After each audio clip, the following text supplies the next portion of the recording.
Les dirigeants du G7 étudient la possibilité d'imposer un plafonnement des prix du pétrole afin de limiter les capacités de Moscou à financer la guerre en Ukraine. Ce plafond réduirait les bénéfices que le Kremlin tire de la flambée des prix de cette ressource.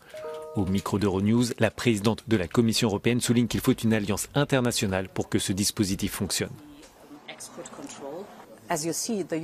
Comme vous le voyez, l'Union européenne s'éloigne du pétrole russe. Ce qui ne doit pas se passer, c'est que Vladimir Poutine prenne ce pétrole et le vende sur le marché mondial, que les prix montent et qu'il remplisse son trésor de guerre.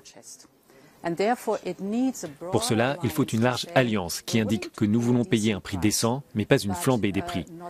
Que nous voulons récompenser la production de pétrole, mais à un certain niveau. Il devrait y avoir un plafonnement des prix et nous y adhérons tous.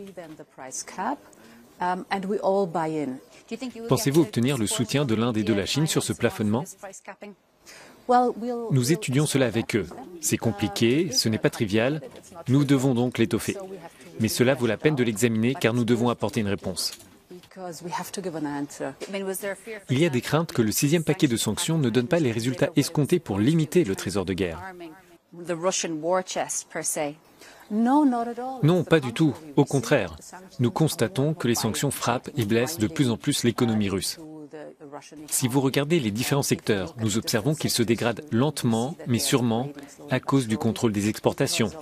Les mises à jour, les technologies, tout ce dont vous avez besoin, tous les biens dont vous avez besoin pour vous moderniser n'arrivent pas en Russie.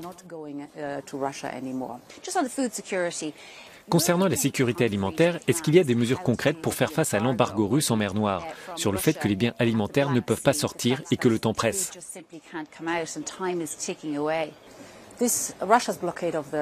Le blocage de la mer Noire par la Russie est scandaleux. Ils font du chantage alimentaire sur nous tous et c'est profondément atroce.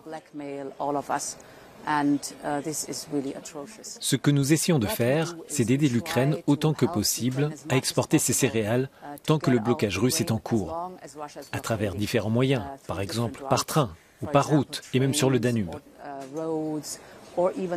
Cela progresse. Voici quelques chiffres. En avril, 1,2 million de tonnes ont pu sortir.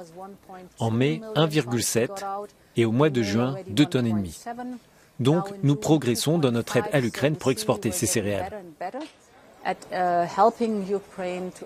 Bien sûr, ce n'est pas suffisant, car avant la guerre, l'Ukraine exportait environ 5 millions de tonnes par mois. C'est ce que nous devons atteindre. Where we have to get to. President von der Leyen, thank you very much for joining us on Euronews. Thank you very much.